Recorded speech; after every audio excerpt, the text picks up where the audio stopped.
Hello there, and welcome back to Boring History for Sleep. Tonight, we'll be wandering softly through a darker, quieter chapter of the past. One filled with whispered fears, fragrant herbs, and the quiet strength of women who healed, comforted, and were feared for it. This is the story of the female healers, the midwives, the herb gatherers, the village caretakers, who in times of superstition and fear found themselves accused of witchcraft. We'll travel gently through the centuries, from shadowy English cottages to the windswept hills of Scotland to colonial villages in the New World. So tuck yourself in. Let the rhythm of the past carry you gently toward rest. There's nothing to worry about here, just the soft murmur of history, told slowly and kindly. If you enjoy stories like this to help you relax, please consider subscribing to the channel. It really helps us keep making calm, sleep-friendly history content just like this. And before you drift off, I'd love to know, where in the world are you listening from? And what time is it right now? Where you are? Let me know down in the comments. Now take a deep breath, and let's begin. Imagine a small village centuries ago, perhaps in medieval Europe. In a modest cottage at the edge of the village, lives a woman regarded by her community as a healer. It is early morning, and a pale dawn light filters through the wooden shutters of her home. Inside, the air smells faintly of dried herbs, rosemary for memory, lavender for calm, and fennel to ease a cough. Bundles of plants hang from the rafters, collected from the meadows and woods nearby. The woman rises with the sun. She is not young, perhaps in her 50s or 60s, with work-worn hands and wise eyes. Some villagers call her a wise woman, some a midwife, and a few in hushed tones even whisper the word witch. But to most she is the person they seek out for remedies and advice when ailments strike. She stirs the embers of last night's fire and puts on a pot of water to boil. Today will be another quietly busy day. A neighbor's child has a fever, and the child's mother knocked on the healer's door late in the night, desperate for help. The healer had carefully measured out a spoonful of willow bark and brewed a bitter tea, an old remedy to ease pain and bring down fevers. Now she decides she'll walk over in a little while to check on the child. First though, she wraps a shawl around her shoulders and steps outside to her herb garden, dew clinging to the grass. With slow, deliberate movements, she plucks a few sprigs of sage and thyme, and digs up a bit of valerian root. These she will dry and store, to prepare calming tonics, or to spice a healing broth. As the village around her awakens, smoke begins to rise from other chimneys. Roosters crow, and the faint sound of a cow lowing comes from a nearby barn. Our healer's life is much like that of her neighbors in material ways. She must fetch water, tend her garden, mend her clothes, but she holds a special role in the community. People come to her with troubles both physical and spiritual. One day it might be an old man with aching joints. She'll warm some oil infused with radish and wormwood to rub on his knees, recalling a recipe her mother taught her. Another day it could be a young woman anxious for her first baby's birth. The wise woman will offer reassuring words and perhaps a charm for safe delivery, a small carving or a whispered prayer. In these times we might be in the 13th or 14th century now in our journey. Formal medical doctors are rare outside of cities and monasteries. Most common folk never see a trained physician. Instead, they rely on traditional knowledge handed down through generations. The village priest may tend to souls and sometimes knows a bit of healing psalms, and the barber might pull a bad tooth or lance a boil. But it is the wise woman who possesses the deep knowledge of herbs and simple surgeries. Perhaps she learned her art from her grandmother, or an older mentor years ago. Over decades, she has gathered experience, which plants help staunch bleeding, which roots can soothe an ague, how to set a broken bone with splints. In an age when life is close to the land, this knowledge is invaluable. Picture her small home as a place of both remedies and a bit of mystery. On a wooden shelf sit jars of dried leaves and powders, A mortar and pestle for grinding ingredients rests on the table. By the window bunches of garlic and onions hang. They help ward off sickness, she believes. In the rafters among the herb bundles perhaps hangs a braided wreath of wheat or a carved symbol, a charm to protect the house from evil spirits. Such touches are common in this era, when the boundary between practical medicine and folk magic is blurry. Our healer might recite an incantation as she applies a poultice, something like "In the name of the Father, Son, and Holy Ghost, let this sickness leave," blending prayer with practice. To her and her neighbors, there is no clear line between what we might call science and superstition. It's simply all part of the tools available to heal. Her relationship with the villagers is generally warm. Mothers are grateful when she saves their children from dangerous illnesses with her brews. Families call her urgently to their cottages at the onset of labor, and she has delivered nearly every baby in living memory in this little community. Imagine the gentle pride she feels cradling a newborn, handing the swaddled infant to its mother, knowing she helped usher a new life safely into the world. The villagers might pay her not with coins, for many are poor, but with a loaf of bread, a wedge of cheese, or help thatching her roof before winter. She lives modestly, but she is needed. In a world lit by flickering hearths and ruled by nature's cycles, the healer is a beacon of care and hope against injury and disease. Yet, even in these seemingly idyllic early mornings and helpful days, shadows lurk at the edges of her life. There are mutterings on occasion, by those who distrust what they don't understand. Perhaps a gruff farmer mutters that the wise woman's salves are unnatural if one of his animals dies despite her treatment. Or a very pious villager wonders if the cures come from God or from the other realm. Our healer is a faithful Christian in her own heart. It's likely the only religion she's ever known, and she might even keep a cross on her wall and attend church dutifully. But some of her practices, like using charms or speaking to the moon while gathering herbs at midnight, might raise eyebrows. For now though, in our story's beginning, she is mostly accepted. In the earlier medieval period, such a person is often simply part of the social fabric. Magic and folk healing are seen as normal aspects of life, not inherently evil. The villagers believe in a world of spirits and miracles, as well as in the teachings of the church. If our wise woman sometimes uses a magic stone or an old rhyme to cure a child's night terrors, people don't immediately assume wickedness. In fact, they often appreciate any means that brings relief. So, as the morning passes, she visits the sick child, and finds the fever broken thanks to her bitter willow bark tea, which unbeknownst to her contains a compound similar to aspirin. The grateful mother calls her a blessing.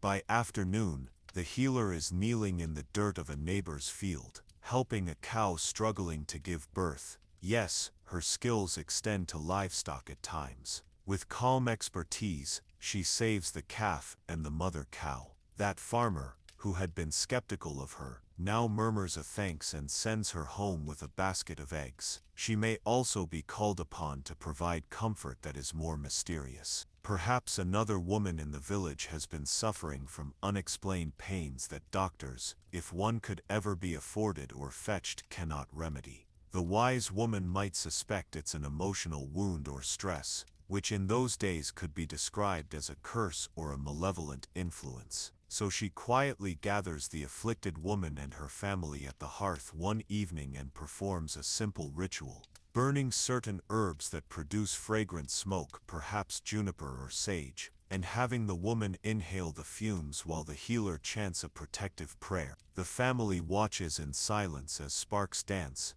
and the room fills with the soothing scent. Everyone feels better afterwards, believing that evil has been driven out and God's peace invited in. Nights for our healer are usually tranquil. After a humble supper of vegetable pottage, she sits by her fire, perhaps grinding dried chamomile into powder to make a calming draught for an anxious neighbor. If you visited her at this hour, you'd see a scene of domestic calm. A cat curled at her feet. Many healers kept cats to catch mice that might infest stored herbs or grains. A kettle gently bubbling. shadows flickering on the walls. She might hum an old lullaby as she works, one she's sung to many a baby to lull them to sleep. It's a peaceful existence in many ways, aligned with nature's rhythms. However, the peace of this world is fragile. As decades pass and the medieval era gives way to the Renaissance and early modern period, attitudes around her begin to shift. We now move forward softly in time, still observing through our sleepy lens. The year might be around 1450 or so. Our wise woman is no longer alive perhaps, but women like her in other villages continue the age-old practices. What changes now is not the women or their herbs, but the mood of society and the authorities above. The late medieval church has grown increasingly wary of any practices that it does not control. Scholars and clergymen write lengthy texts about the dangers of witchcraft,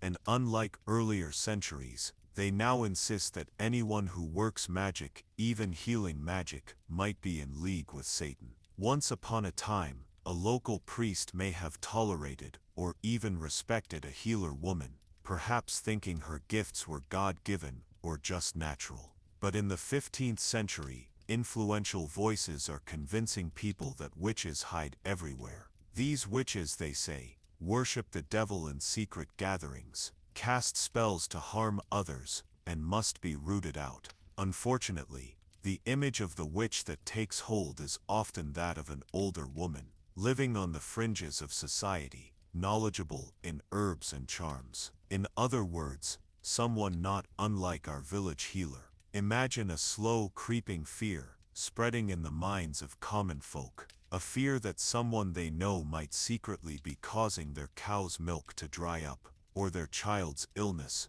through dark powers. Perhaps there is talk of a witch hunter's guidebook that has been circulating. In fact, in 1486 a book called the Malleus Maleficarum, or Hammer of Witches, was published by two clergymen. This book became very popular, and taught people and authorities how to identify and prosecute witches. It argued forcefully that witches, especially women, were servants of the devil, and that not believing in the need to hunt them was heresy. The Malleus Maleficarum even singled out midwives as particularly dangerous, claiming that no one does more harm to the faith than midwives. The authors alleged that midwives not only eased the pains of childbirth, which some in the church thought was against God's will, but might also kill or offer infants to the devil. Such frightening accusations added fuel to the growing witch hysteria. Now the stage is set.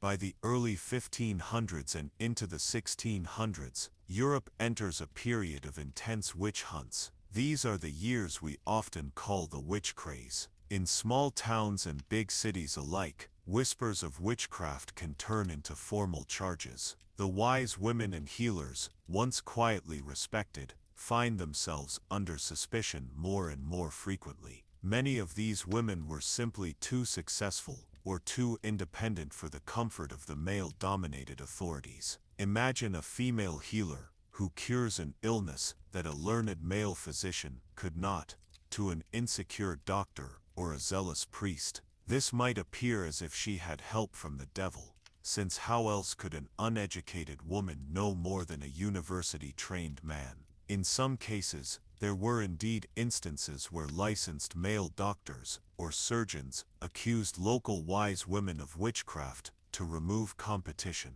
The idea of women practicing medicine without church oversight became increasingly problematic in that era.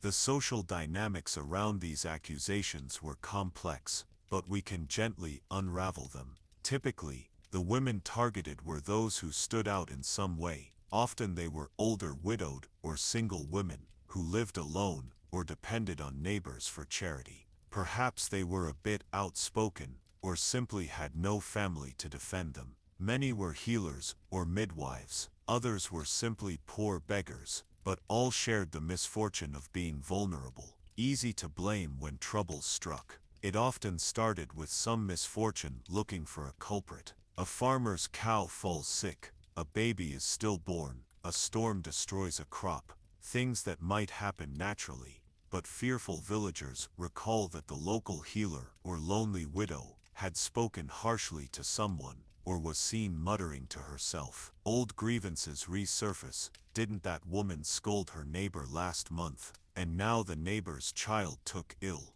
Could it be connected? In the tense atmosphere of the time, people start connecting dots that in reality have no connection at all. Let's walk, slowly and quietly, through a few real historical scenarios to see how these accusations might unfold. We will move carefully from one tale to another, as if strolling through a gallery of old paintings, pausing at each scene long enough to absorb it, but always in a calm and measured way. A village feud in England. Our first scene comes from a rural village in England in the late 16th century. The year is 1582, and in the village of St. Osyth in Essex lives a midwife and healer named Ursula Kemp.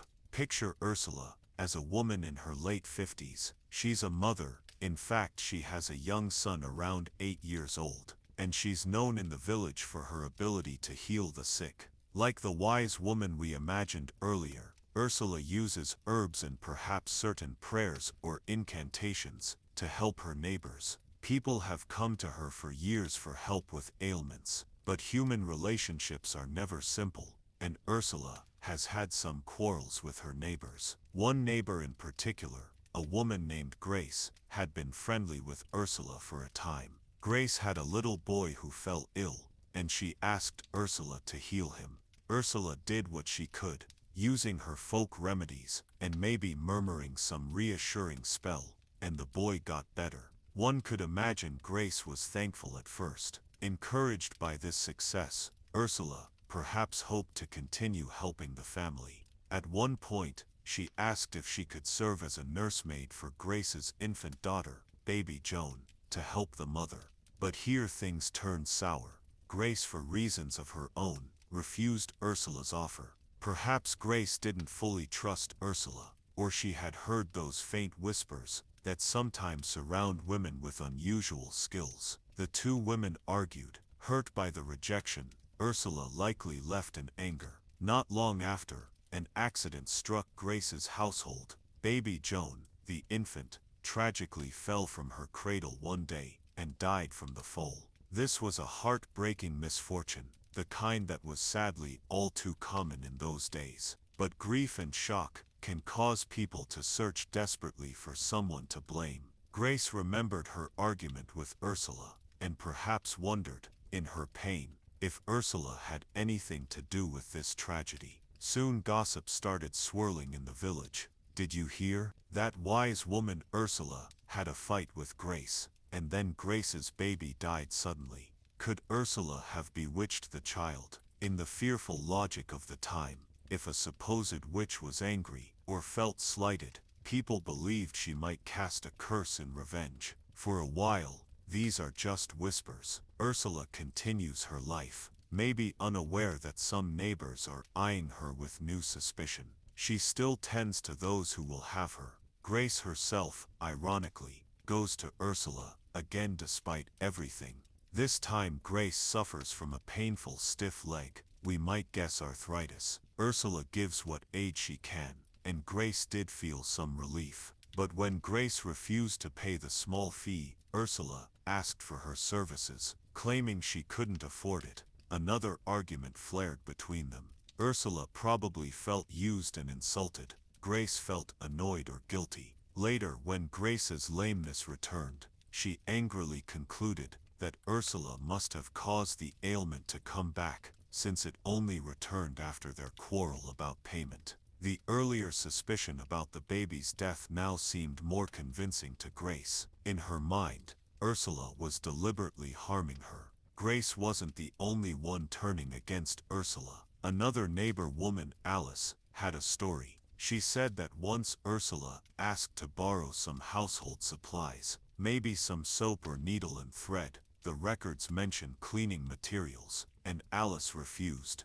Afterwards, Alice's own young daughter fell ill and died. Alice remembered seeing Ursula muttering under her breath after being denied the loan. At the time, Alice might not have thought much of it, But now with others talking, she came to believe Ursula's muttered words were a curse that killed her child. We can pause here and empathize with everyone a little. These villagers live in a world where death and illness strike randomly. Losing a child is a devastating blow that in truth had natural causes. Perhaps the child had an unseen infection or injury. But in the 1500s, lacking scientific knowledge, people often sought a human cause for unexplained events. It was psychologically easier to blame a witch than to accept that a baby died for no clear reason, or that an illness had no cure. For the grieving mother, blaming Ursula might have brought a twisted kind of comfort.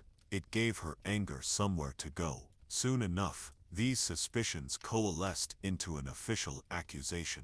Grace and a few others went to the local magistrate, in this case, a man named Brian Darcy, who was keen on prosecuting witches, and swore complaints against Ursula Kemp. Ursula was arrested and brought to trial in February 1582. One can imagine her sitting or standing in a cold stone hall, bewildered and frightened. People whom she once helped are now testifying that she caused harm by witchcraft. Perhaps Ursula tries to defend herself at first, saying she only tried to heal and never hurt anyone. But the authorities are not inclined to believe a woman accused of witchcraft. By this time in England, there's a strong presumption that a suspected witch is guilty. One of the most painful parts of Ursula's ordeal is that her own little son, 8-year-old Thomas, is used as a witness against her. Whether by bribes, threats, or simply leading questions,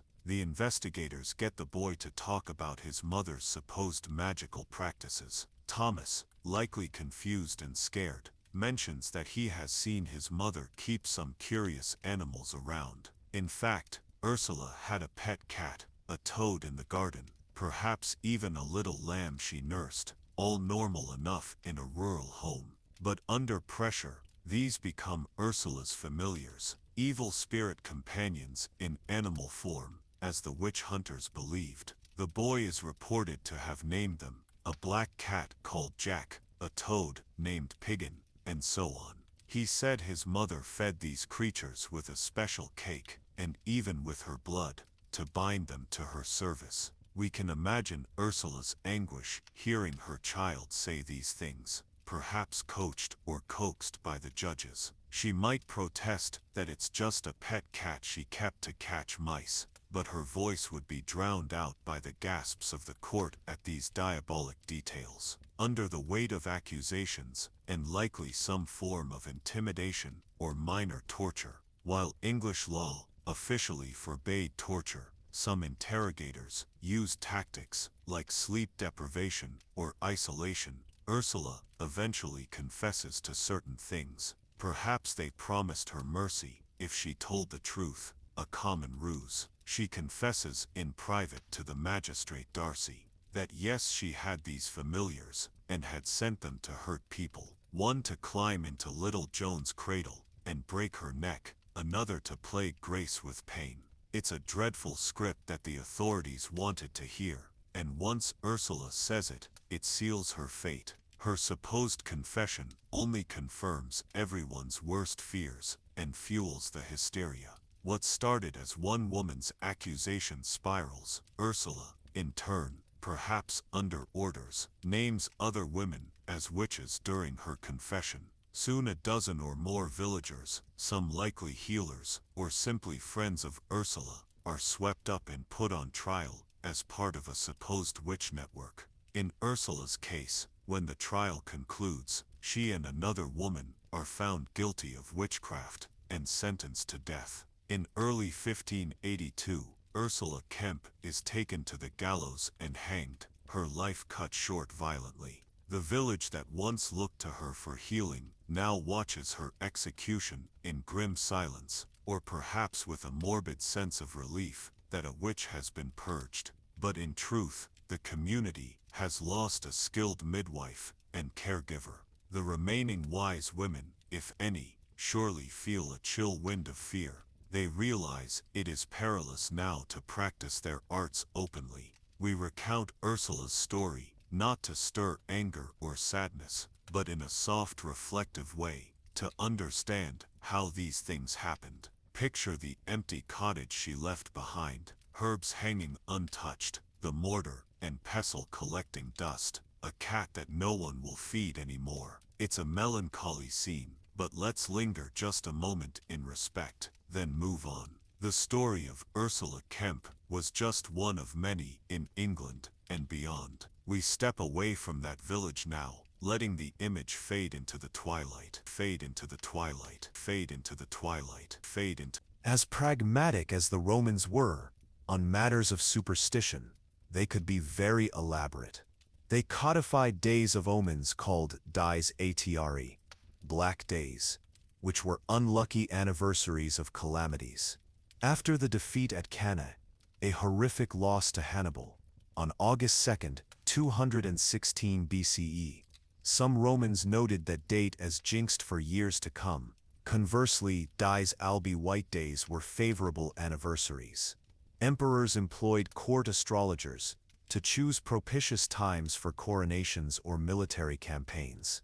Even the skeptical Marcus Aurelius, a philosopher-emperor, quietly allowed such timing so as not to stir public fear. When it came to death, Roman superstition took on a particularly strong form. Ghosts, lemures, or larvae were greatly feared. Every May during Lemuria, households performed rituals to banish restless spirits. The paterfamilias household head would walk barefoot at midnight, throwing black beans over his shoulder for the unseen ghosts to gather. Notice beans again, but here as spiritual bait and chanting. With these beans I redeem me and mine. The rest of the family would clash bronze pots, shouting for the ghosts to leave. They truly believed this annual cleansing kept their homes free of hauntings. To us it may sound like a haunted house tradition, but to them it was essential for spiritual hygiene. Now imagine, as the night deepens in Rome, a respectable matron quietly tying a tiny pouch around her neck, containing a wolf's tooth, for luck in childbirth. Or a politician slipping a small figurine of a goddess into his toga before a Senate debate. Superstition touched all levels of society. When an eclipse darkened the sun, Romans, like others, banged drums and made noise to help the sun fend off whatever demon or dragon was thought to be attacking it. Some described eclipses in monstrous terms, not unlike the Chinese dragon myth. The soldiers on the frontiers carried their customs too. A legionary in Britannia might scratch a protective spell on his shield or avoid speaking the name of Quirinus, deified Romulus, aloud, for it was considered potent. As the Roman Empire expanded, it absorbed new superstitions from the peoples it conquered. Celtic, Egyptian, Persian, creating a rich melting pot of lore. A traveler in the empire could pick up a spell in Alexandria, a charm in Gaul, and an omen in Anatolia, and bring them back to Rome as curiosities, soon to become fashionable beliefs if they caught on. In time, with the rise of Christianity, some of these practices were rebranded as pagan and discouraged, but many survived quietly in folk tradition. The midnight oil burns low in Rome now, and we take our leave of this grand city of marble and myth. The Western world inherited much from Greece and Rome, including some of these superstitious habits: knocking on wood, saying bless you, wearing lucky charms. But beyond the bounds of the Roman Empire, other ancient cultures were spinning their own webs of belief. Let us drift further east and south, to the great civilizations of India and China, where yet more peculiar superstitions once flourished under starlit skies. Ancient India, fate in the stars, luck in a lizard's fall. Our journey carries us to ancient India, a land of sacred rivers, towering temples, and philosophies that probe the mysteries of existence. Here history stretches back through the Vedic age into the dawn of civilization along the Indus. The people of the Indian subcontinent, deeply spiritual and observant of nature's rhythms, developed their own array of fascinating superstitions. Many of these beliefs are recorded in Sanskrit texts or passed down in folklore, and remain part of life in India even now. Under the rustling leaves of a pipal tree, itself considered a sacred tree often inhabited by spirits at night. Let us listen to the whispers of Indian superstition. One of the simplest yet most enduring Indian superstitions is this: if a cat crosses your path, pause and reconsider your journey. Especially if it's a black cat darting from left to right. Traditional advice is to stop and let someone else go ahead first, or at least wait a few minutes before proceeding. In ancient times as now, a cat crossing one's path was deemed the worst of omens. It might bring failure to the errand, or even danger. This belief was so strong that some texts from South India counsel a traveler to return home and start again if waylaid by a cat. Where did this come from? Possibly from the association of cats with ill events, perhaps a memory of a cat appearing before some tragedy spun into general caution. To counteract the bad luck, one might take a few steps backwards, or ask a friend to call one's name from behind, symbolically pulling one out of the bad fate, or simply wait for another person to walk ahead and take the potential misfortune. This cat omen is strikingly similar to European folklore about black cats, yet it arose independently in India's antiquity, showing how universally humans link animals to fortune. Indian superstition is richly tied to astrology and timing. The belief in auspicious times maforats runs deep. For example, certain days of the week were considered unsuitable for specific actions. Don't cut your nails or hair on a Tuesday or Saturday, many would say. Each day is ruled by a planet and associated with certain deities, and violating these rules might shorten one's lifespan or anger planetary influences. Likewise, starting a voyage or new project when the planet Venus is in a certain position, or during the lunar phase of Amavasya, new moon, could be unlucky. Ancient Indian astrologers Jyotishis calculated elaborate charts to advise on everything from when to sow crops to when a couple should marry, all to align with favorable cosmic rhythms and avoid inauspicious moments. This isn't weird to an Indian mindset. It was mainstream, yet to others it might seem a complex system of superstition guiding the simplest acts by the stars. A particularly charming set of superstitions in India involves bodily twitches and sensations. For instance, an eye twitch can foretell something. Traditionally, a twitching right eye is lucky for men and unlucky for women, whereas a twitching left eye is lucky for women, unlucky for men. So if an ancient Indian man's right eyelid fluttered unexpectedly, he might smile, thinking some good news or success is on the way. But if it was the left eye, he might be cautious for a while. Similarly, the itching of one's palms had meaning. An itchy right palm meant money coming in. An itchy left palm meant money going out. One can imagine a merchant in a bazaar scratching his hand and feeling either optimistic or anxious depending on which palm it was. Indian culture has long personified and revered natural phenomena, which gives rise to interesting taboos. During an eclipse, whether solar or lunar, people in ancient India, as many still do, would stay indoors fasting and refraining from cooking or eating. They believed eclipses were caused by the demon Rahu swallowing the sun or moon, a myth from Hindu cosmology, and that during this period, rays of the eclipsed sun could be harmful, or food might get poisoned by the bad rays. Pregnant women especially were cautioned not to step outside or look at the eclipse, lest their unborn child be affected. Stories claimed it could cause birthmarks or cleft lip. After the eclipse ended, families would purify the house with holy water from the Ganges or by sprinkling salt, then resume normal life. Though rooted in myth, these practices became ingrained superstitions about eclipse time being impure or dangerous. Snakes and serpents were both sacred and ominous in India. Seeing a cobra in a dream, for example, could be auspicious, a symbol of Kundalini energy, or a blessing from Shiva, who wears a serpent, but seeing one at your doorstep might be a test or a curse. People developed the superstition that if a snake's mate saw you kill its companion, it would hunt you down for revenge, a kind of moral tale encouraging respect for snakes. This led to precautions like destroying the snake's head or hiding the body, not out of cruelty, but out of fear of its supposed avenging partner. In daily chores, small superstitions persisted. Never sweep the floor after sunset, elders warned, or you might sweep out Lakshmi, the goddess of prosperity, along with the dust. Practicality might say that sweeping at night risks losing small valuables in the dark, an explanation given in folk reasoning, but the superstition framed it as a matter of fortune. Similarly, don't hand someone chilies and salt directly, pass them on the table, otherwise you might argue with that person soon, perhaps because these are potent biting substances. If someone sneezes just as you are leaving the house, it's a sign to pause. Sneezing can be a bad omen at the outset of a journey. A considerate family member might quickly say Shiv Shiv, invoking Lord Shiva, or Narayan, Narayan, invoking Vishnu to neutralize the effect. Or you might wait a minute and then proceed. One ancient Indian superstition that is elaborate and intriguing is the belief in lizards falling on one's body as omens. In parts of India, especially the south, a whole system called Gali Shastra emerged to interpret what it means if a lizard falls on you. A house lizard gecko is commonly found scurrying on ceilings. If one lost its grip and landed on a person, this was not merely an accident.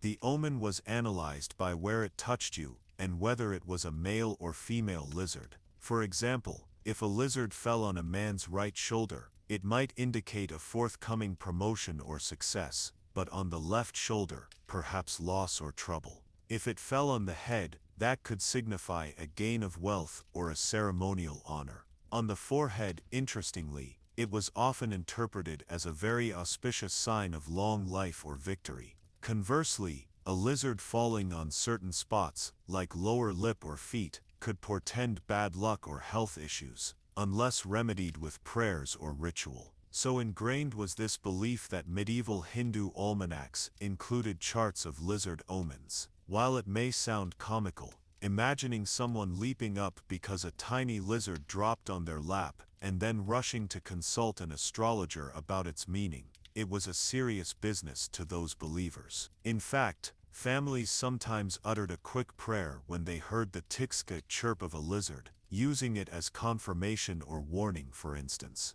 if someone said something and the lizard chirped, it was taken as truth affirmed by the little reptile. Another widespread belief was about the evil eye nazar, much like in other cultures. In Indian context, they often call it buri nazar. To protect children from envy, a dot of kadbul black coal is placed on the forehead or cheek, a little black spot to mar the perfection and thus ward off the evil eye. Women would tie lemon and green chilies on a thread and hang it over their door or under a new car's bumper.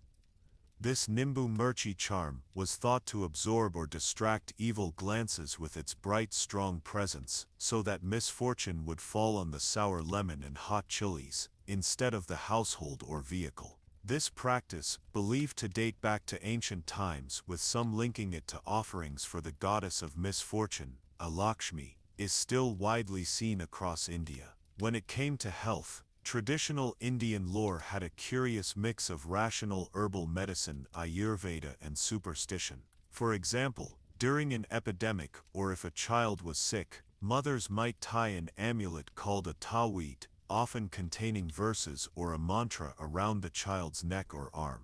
They also believed in drishti rituals, taking an item like salt, red chilies, or even an egg, circling it around a person's head, and then burning or discarding it, symbolically pulling out the evil influences or illness and destroying them. This was done especially for children who cried persistently, suspected of being under an evil eye or influence. One might see an ancient Indian grandmother carry a wailing infant outside, perform such a ritual under the open sky, while murmuring a protective mantra, then return with the baby now cleansed of unseen harm.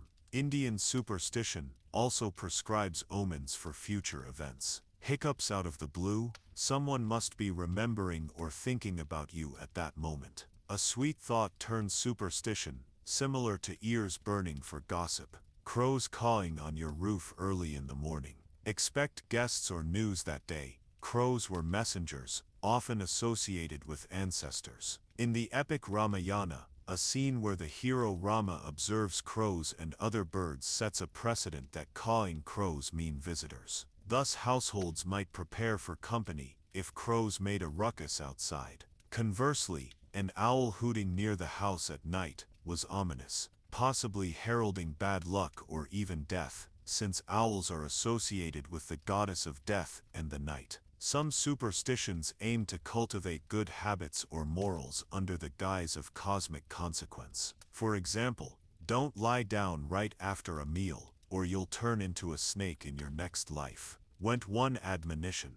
Obviously, that discouraged indolence and aided digestion. Or respect your books. If you kick a book or paper by mistake, tap it to your forehead in apology. Since knowledge is sacred, Oh yeah. Saraswati's domain, and disrespecting it brings misfortune in study. Children were taught that during thunderstorms you shouldn't point at the sky, because the lightning, Indra's weapon, could strike the pointing finger, essentially a way to make kids cautious in storms. In the rich mosaic of Indian life, religion and superstition dance together. A devout person would not begin a prayer without washing hands and feet to avoid impurity that could anger the gods, which on one hand is ritual cleanliness, but on the other is tied to the superstition that any ritual done in an impure state might backfire. Certain trees like the tamarind or the ancient pipal were believed to host spirits. One did not sleep under a pipal tree at night,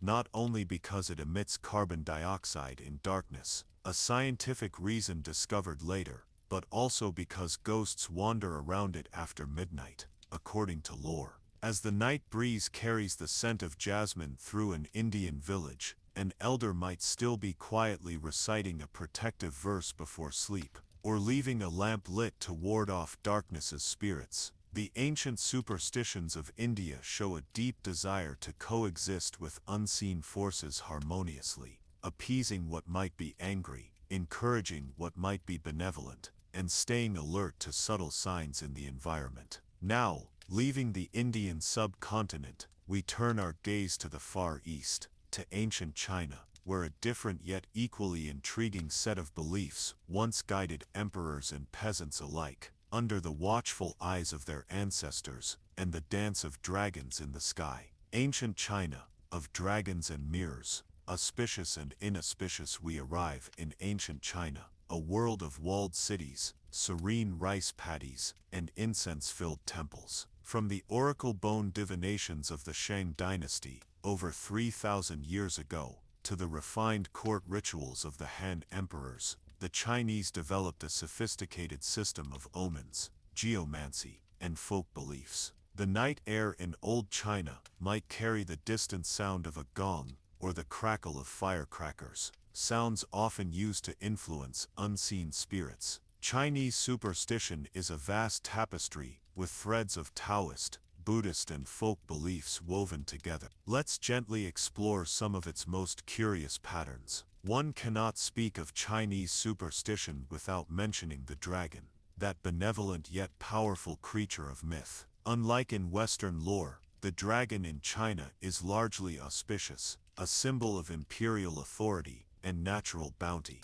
However, one dramatic event cast the dragon in a frightening role: solar and lunar eclipses. The ancient Chinese believed that an eclipse occurred when a heavenly dragon was trying to devour the sun or moon. Records from as early as eclipses describe people beating drums, clanging pots, and making loud noise to scare the dragon away. In fact, the Chinese word for eclipse, shi, means to eat, reflecting this very superstition. Even emperors took eclipses seriously. Court astronomers were tasked with predicting them, and when one occurred, the whole capital might erupt into coordinated noise-making. Offerings were thrown into rivers, and archers might shoot arrows at the sky, all to rescue the bitten sun. When the eclipse ended and daylight or moonlight returned, it was a relief. The dragon was driven off, thanks to the clamor. This practice persisted for centuries, even into the Qing dynasty, people still banged gongs during eclipses as a cultural habit, long after understanding the astronomy behind it. It shows how a vivid superstition can endure, embroidered into tradition. Numbers hold special significance in Chinese culture. Over time, a numerological superstition arose where certain numbers are lucky or unlucky based on how they sound. The most notorious is the number 4 Sus, which sounds very similar to the word for death, Sus, in Mandarin, and many Chinese languages. Because of this, 4 is considered extremely unlucky. In ancient times, you wouldn't typically find a fourth floor in buildings, just as today some elevators in East Asia skip the number 4. They might label it 3A or simply avoid building that level. House addresses or phone numbers containing 4 could be seen as inauspicious. Conversely, 8 Ba sounds like prosperity, Foss, making it very lucky. There are old tales that a merchant would gladly pay extra for a phone number ending in 888 because it augurs triple fortune, or that a wedding should be held on the 8th day of the 8th lunar month for lasting wealth. These beliefs grew more pronounced in later imperial and modern eras, but their roots trace back to linguistic play and ancient preference. Even in the I Ching Book of Changes, a classic text of divination,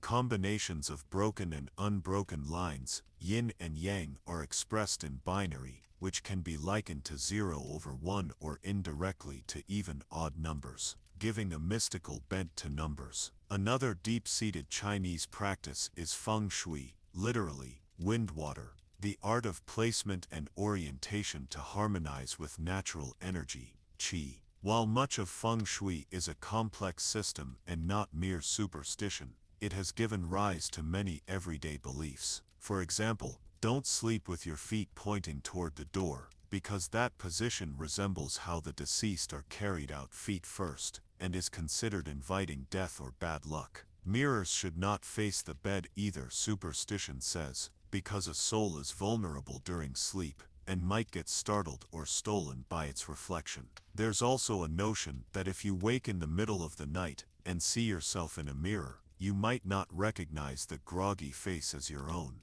and be frightened to death. This is half superstition, half practical advice for not putting mirrors in weird places. The Chinese also place great importance on door direction and thresholds. Stepping over a threshold isn't just physical. Many believe a spirit can't cross a high threshold easily, which is why traditional Chinese doors have that raised bar at the bottom. It keeps ghosts and evil out, who supposedly can only glide straight along the ground. It became customary not to step directly on that wood beam but to step over it, to show respect for the home's guardian spirits, and pragmatically, to avoid tripping. Chinese superstition also took shape in taboos, tied to festivals. During the Lunar New Year Spring Festival, practically every action for the first days of the year has auspicious or inauspicious connotations. Don't sweep the floor on New Year's Day, or you'll sweep away the good luck that just came.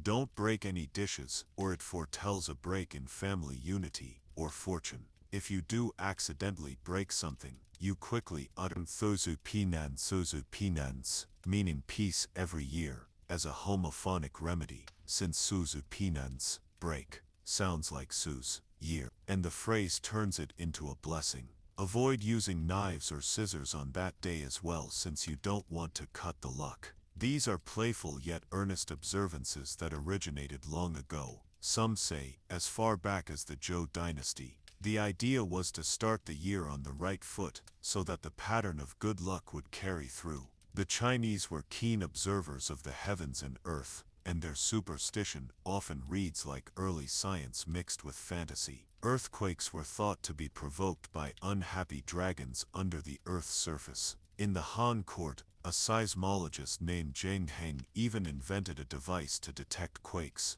adorned with dragon heads holding balls that would drop at a tremor, interestingly combining a scientific instrument with dragon iconography, illustrating how mythology and science coexisted. Animals carried omens too. The Chinese phoenix fawn appearing, even as a motif in dreams or artwork, was a sign of an illustrious visitor or the birth of a virtuous leader. On the other hand, a lone magpie bird chirping was a sign of joy, hence the saying, "A magpie calls, joy arrives," whereas an owl hooting at night spelled doom. Similar to other cultures, owls were sometimes seen as harbingers of death or bad news. A common countryside belief was that if an owl perched on your roof and hooted, someone in the household might fall gravely ill. In response, people would try to scare the owl. Back in the waking world, what can we learn from their lives? We learn the value of knowledge and compassion, and the tragedy that fear of the unknown can cause. We see that these women's true magic was often just their empathy, skill, and deep understanding of nature. And we can be thankful that we live in a time when seeking medical knowledge or practicing healing arts is no longer seen as heretical. Next time you sip a cup of herbal tea for comfort, remember that centuries ago a healer might have recommended the same remedy, and for doing so risked being called a witch by someone fearful. Now it is night, and our long story is done. The tales of these female healers accused of witchcraft have been told in a soft, low voice, like a bedtime story spoken beside a hearth where the fire has burned down to gentle coals. There were sorrows in these tales, but we have walked through them calmly and come out again into the light of understanding. The shadows of ignorance and fear that once harmed these women have scattered, and only the warm memory of their good deeds remains. As you drift to sleep, imagine yourself in a safe and peaceful place, perhaps that cottage with herbs hanging in the rafters. But now it is a place of refuge, not danger. A friendly, wise woman tends the fire and watches over you, humming a slow lullaby. The scent of lavender wafts through the air, and all curses and worries are kept outside by a circle of protection born of kindness and ancient wisdom. You are at ease, cradled by the accumulated care of generations of healers. Their stories, though once used to frighten, now simply remind us that even in dark times there were those who tried to bring comfort and healing. In that thought, there is a deep serenity. The world can be cruel, but there have always been hands willing to soothe and mend. In this gentle knowledge you can let go of any remaining wakefulness. Breathe softly and evenly. Feel the calm that comes after hearing a long, quiet tale. The night is still. The historic fears have dissolved into the past. All that is left is the present moment of rest. Let your eyes grow heavy, and close them. The voices of those wise women of old seem to whisper kindly, "Sleep now, child. Be at peace. You are safe. You are warm. And you are not alone." Countless caregivers across time watch over the night, ensuring the sick heal, the weak are comforted, and the fearful are reassured. With that comforting thought, sink into sleep, as gently as a petal falling onto soft grass. Good night.